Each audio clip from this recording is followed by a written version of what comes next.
रवि किशन जी, आपकी भोजपुरी की फिल्में हिट हुई, आप सुपरस्टार बन गए, लेकिन हर फिल्म में एक नई हीरोइन।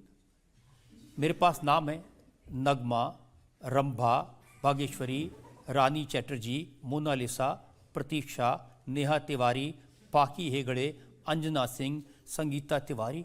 कहाँ कहाँ से ढूंढ के लाते थे? चूंकि रजत जी, मैं रोज 3 शिफ्ट में शूटिंग करता था, रोज 3 फिल्मों की, कभी कभी 5-5 फिल्मों की शूटिंग भी मैंने एक दिन में की।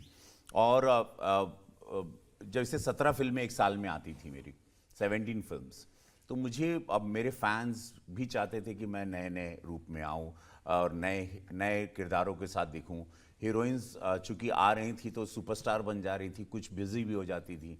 नए लड़कियों को मुझे लगता था कि जब मैं इंडस्ट्री बना रहा हूँ दोबारा से 3rd फेज़ में, तो मुझे बहुत सारे कलाकार चाहिए थे।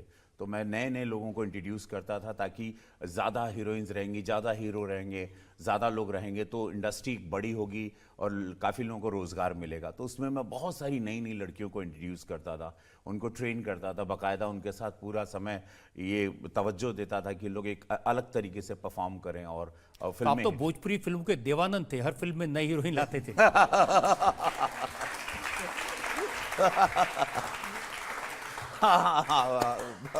और आपकी फिल्मों के नाम, अब जरा आपको एक तो नाम बताता हूं। कैसन पियावा का चरित्र बा, कैसन पियो, दूल्हा मिलन दिलदार, दूल्हा मिलन दिलदार, वाह। ऐसे ही देवरा बड़ा सत्यावला। वाला। तो ऐसे ही नाम मिलते थे। देखिए, भोजपुरिया समाज एक 25 करोड़ की आबादी है। ये पूरे देश में भोजपुरी बोलने वाले, समझने वाले 25 करोड़ हैं रजत जी, जैसा आप भी जानते हैं। और ये समाज बहुत ही इनके पास बच्चा पैदा होने, सोहर से लेके मृत्यु तक संगीत होता है। इनके जीवन में बहुत रंग होता है, शादियों में गालियाँ भी होती हैं। तो बहुत सारी चीज़ें हमारे कल्चर में बहुत रंगीन, कलरफुल, आध्यात्मिक, लिटरेचर से भी भरी हुई हैं, ज़मीनी भी हैं, गांव की भी हैं, किसानों की भी हैं।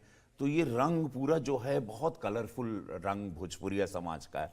और उसमें लेके कुछ चीज़ें इस तरह से, कुछ शब्द ऐसे आते हैं जो मस्ती के, थोड़ा सा कि जीवन में इतना स्ट्रेस है, थोड़ा सा आए 2-2.5 घंटा लोग आनंद ले लें, वो आनंद के भाव से प्रोड्यूसर डायरेक्टर भी चाहते हैं। इसमें क्या आनंद था कि देवर सता लेवा, ससुर सता लेवा, पियावा। ये जैसे वहां पर एक होता ना कि होली खेल लिए, तो होली पर ऐसा एक थॉट है, उसके अंदर कोई गलत भावना नहीं, सम्मान पूर्वक एक रहता है, एक भाभी देवर का, एक माँ बेटे वाला संबंध होता है। लेकिन इस समाज में हम गांव देहात में देखते थे, और जब ऐसे टाइटल डायरेक्टर प्रोड्यूसर लेके आते थे, they wanted to attract the audience, तो लोग they to get all this title and I said अच्छा, इसका मतलब ये नहीं कि आप हीरोइनों को सताते थे इसलिए? नो नो नो नो, नहीं होता है। मैं बड़ा सम्मान करता हूँ, मैं ऑलवेज, मैंने बहुत अपनी हीरोइंस का और महिलाओं का बहुत सम्मान, आदर मैं उसमें बहुत मानता हूँ, क्योंकि लोग बहुत बड़ी शक्तियाँ हैं। सम्मान तो दिखता था जब आप उनके साथ गाना गाते थे।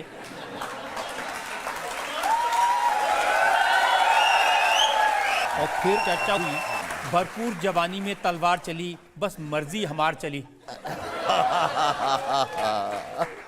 हाँ, वो डायलॉग था, वहाँ फिल्म का डायलॉग था कि भरपूर जवानी में तलवार चली, यहाँ सब मर्जी हमार चली। ये महफिल का मजा हम तरीका से ले, यहाँ मर्जी हमार चली।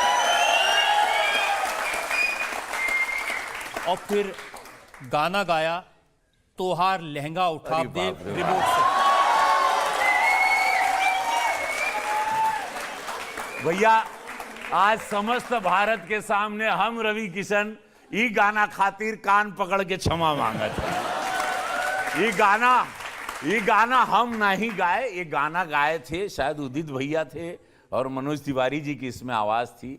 नहीं, उदित भैया का आवाज़ रहे, लेकिन गाना मैंने नहीं। हाँ, गाना आया था, और सेट पर चूंकि मैंने 3-3 शिफ्ट करता था, तो मुझे पता नहीं रहता, मैं गाड़ी में, इस कार में ही सोते सोते सेट, दूसरे सेट पे, और जाते हुए गाना बजने लगा और मुझे परफॉर्म करना था, परफॉर्म करके दूसरी जगह जाना था। तो कितने बार मैं उस पर होमवर्क नहीं, जैसा आप होमवर्क बहुत करते हैं रजत जी, ये शो के पीछे मैं बताऊं बहुत तपस्या होती है। आज मैं बहुत सीखा, मैं क्योंकि स्पॉन्टेनियस आदमी हूं, मैं बहुत कम होमवर्क करता हूं, मैं बहुत कम रीडिंग करता हूं, मैं डायरेक्टली आता हूं और ऐसे करके चला जाता हूं। बट जैसे आज मैंने ये शो का जो एक इतिहास है, पूरा भारत, पूरा विश्व जो सुन रहा, मैं बताऊं आप बहुत तपस्या करते हैं ये शो बनाने के लिए। और ये जो मेरा होमवर्क है ये बता रहा है कि आपकी हर फिल्म के हर गाने में घाघरा, अंगिया, चोली, लहंगा ये जरूर आते थे। अरे भाई वो हो गया, अब नहीं, अब आता है पूजा पाठ आती है, अब आता है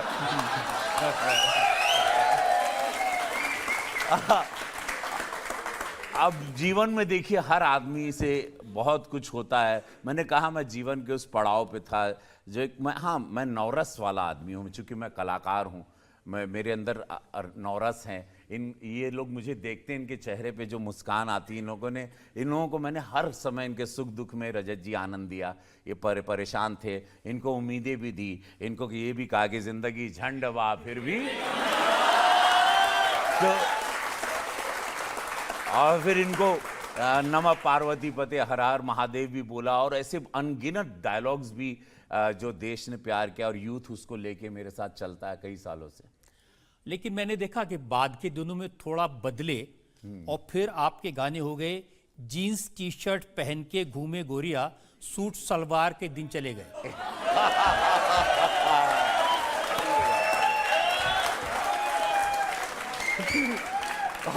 हमको बोले थे ये शो में जाओगे तो छिला जाओगे।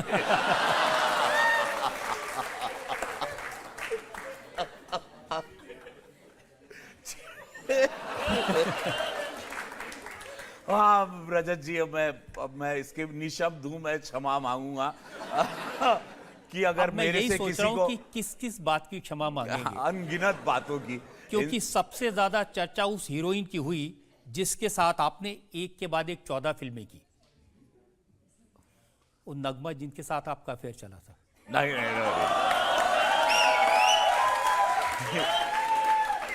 देखिए आज मैं क्लियर करना चाहता हूं, आप कोई एक हीरोइन के साथ ज्यादा फिल्में करते हैं तो मनुष्य है, उसको अरे वाह अरे वाह दूठे पिक्चर अभी 4 हो गई, कुछ तो चल रहा होगा, कुछ तो पकौड़ी बन रहा होगा।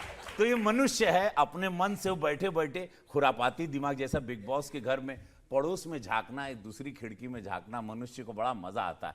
ऐसा लगता ही नहीं कि नहीं हुई, कुछ हो तो इतनी फिल्में कुछ तो होगा, ऐसा कुछ नहीं था। हम लोग फिल्में करते थे क्योंकि हमारी फिल्में ब्लॉकबस्टर होती थी, इसलिए, और मित्रता थी हमारी सबसे कॉर्डियल, सबको पता था ये शादीशुदा व्यक्ति है। और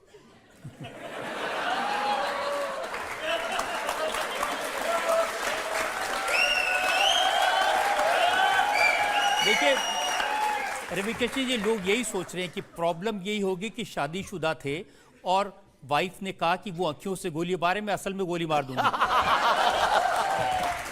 हाँ देखिए, मैं अपनी पत्नी प्रीति शुक्ला हैं, उनसे मैं सम्मान भी करता हूं और मैं बहुत डरता भी हूं, और मैंने पहले भी कहा है कि मैं उनके पैर भी छूता हूं। और जब वो सोई रहती हैं कितने बार, क्योंकि वो जब मेरे स्ट्रगल में, जब से वो मेरे साथ आई और मेरी ज़िंदगी में काम मिलने लगा, मेरे घर में वो लक्ष्मी के रूप में आई। तो मैं मेरे दुख की साथी, जब मेरे पास पैसे नहीं थे, कुछ नहीं था, तब से वो मेरे साथ हैं। तो वो ये बात तो पूरी इंडस्ट्री को क्लियर थी कि ये अपनी पत्नी के प्रेम में पूरा लीन है, पूरा। लेकिन ये सच नहीं है कि आपको इस जंजाल से बचाने के लिए आपकी पत्नी ने आपको बिग बॉस में भेज दिया कि 3-4 महीने बंद रहेगा तो ठीक हो जाएगा? अरे राम, आज तो नहीं बचेंगे, ये शो के बाद अब घर कैसे जाऊंगा।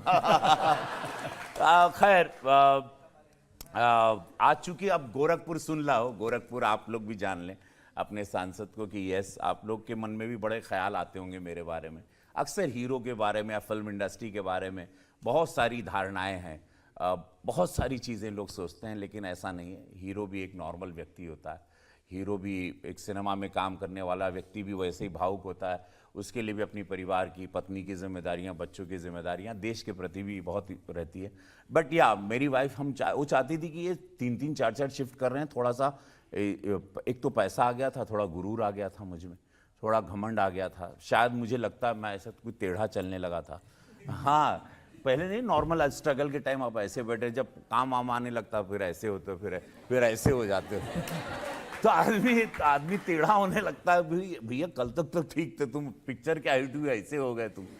तो वो मुझ में भी आ गया था कि हम थोड़ा ऐसे के ऐसे लगे, अरे वाह सारी फिल्में ब्लॉकबस्टर ही हो रही हैं, तो थोड़ा पगला भी गए थे हम। तो उसमें पत्नी ने सही राय दी कि एक नया शो आ रहा था, बिग बॉस का फर्स्ट सीज़न, उन्होंने कहा चले जाओ, और बड़ा रोग आके मैं उसमें गया। ऐसे ही इतना बड़ा सेट, उसी में बंद हो गए हम। और हाँ, लेकिन जीवन, जब मैं वहाँ 3 महीने बाद निकला उस शो से, और वहीं से ज़िंदगी झंडवा बोला था, उसी घर में किसी को देख के बोला था, और मैं फिर बहुत पॉपुलर भी हो गया और मैं बहुत नॉर्मल हो गया। मुझे वो 1 दिन 7 दिन मुझे अध्यात्म, शिव सब कुछ दिखाई दिए, क्लियर हो गया। पत्नी, बच्चे, सब जीवन एकदम सॉर्टेड हो गया, एकदम क्लियर करके। और फिर मैं 3 महीने बाद एक बहुत बड़े कैद से बाहर निकला, और अध्यात्म का कैद था बिग बॉस मेरे लिए, और बिग बॉस ने मेरी ज़िंदगी में बहुत असर किया। मतलब बिग बॉस ने आपको सुधार दिया। हाँ, बिग बॉस आपको बंद कर देते हैं, आप खुद ही अपने आप को या तो बिगड़ जाएं, या आप अपने आप में बहुत सवाल, क्योंकि समय होता है ना, मोबाइल है ना, टीवी है ना, कुछ है, तो आप अकेले बैठे बैठे सारे खुरापात चलते रहते हैं दिमाग में, क्या गलत क्या सही, क्या ये वो। लेकिन जिस समय आप बिग बॉस में गए, आप बहुत बड़े स्टार थे, 17 फिल्में आपकी फ्लोर पर थी, तो ये रिस्क नहीं था? बहुत बड़ा रिस्क था। मुझे लगा मैं बाहर निकलूंगा, बहुत सारे हीरो आ जाएंगे। फिल्म इंडस्ट्री में तो ऐसा है ना, 2 महीने आप गायब हो गए तो दूसरा कोई आ जाता है, बट नेचुरल है, आपका कोई इंतज़ार नहीं करता। हम लोगों को गलत फहमी होती है कि मेरे वजह से इंडस्ट्री चल रही, किसी को ये गलत फहमी में नहीं रहना चाहिए, किसी की वजह से कुछ चलता नहीं है, समय चलता रहता है। तो मुझे भी ऐसा था, लेकिन वो रिस्क ले लिया मैं। वो रिस्क ज़रूरी था अपने परिवार के लिए लेना। और मुझे मैंने ये भी सुना कि बिग बॉस में जब आप थे तो आपने तो वहाँ से भागने की कोशिश की थी, दीवार तोड़ के। जी, एक बार छत तोड़ के मैं गया था, एक बार माइक चबा गया था, थोड़ी बदतमीजी की, एक बार बदतमीजी भी की थी मैंने बिग बॉस से, तो मुझे बिग बॉस ने नॉमिनेट किया। लेकिन देश की जनता मुझे बहुत प्यार करने लगी, बोले अरे वाह ये तो अद्भुत सा व्यक्ति मिल गया है, इसको छोड़ना नहीं है। और भी उन लोग 3 महीना हमको पूरे देश ने अटका दिया था। वाकई में आप जो कुछ हैं इस जनता की वजह से, पब्लिक की वजह से हैं।